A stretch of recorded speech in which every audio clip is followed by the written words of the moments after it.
Hi guys, and welcome back to the match reaction to Minnesota United 0, Colorado Rapids 1. And like the other games, we cannot blame the poor refereeing. Yeah, there was a couple bad calls, but both ways, but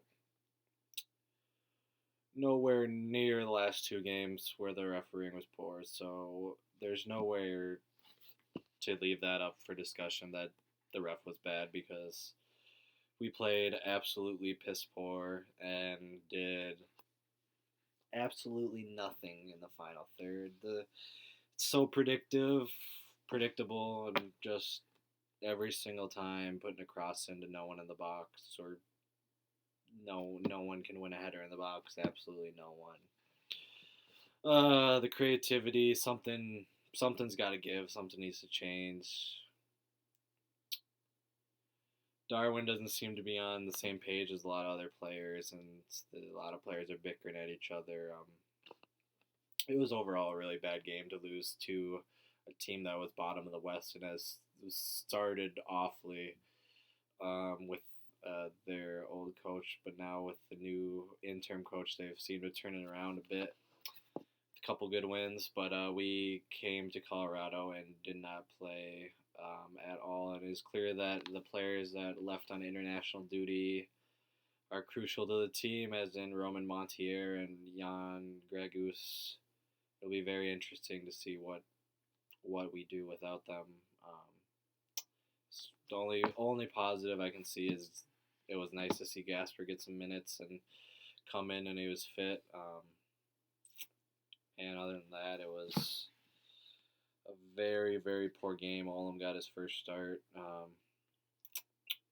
Thought he played well in some parts, and then other parts played very poorly.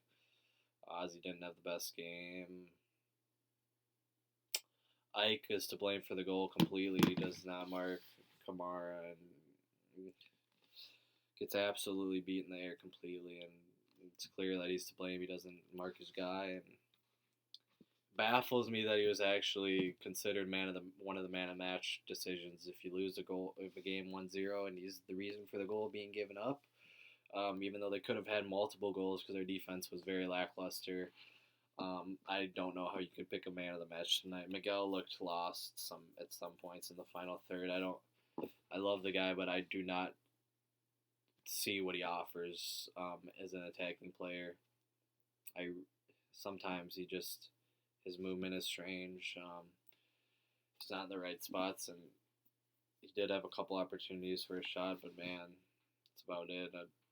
The best chance of the night fell to Darwin at the end on a header, and when Darwin is making the best chance off a header, I think Olam might have put the ball in. I can't quite remember, but and it goes unluckily it goes straight at Tim Howard, but wow. It was poor performance, but it's just poor, and we go into half at 1-0.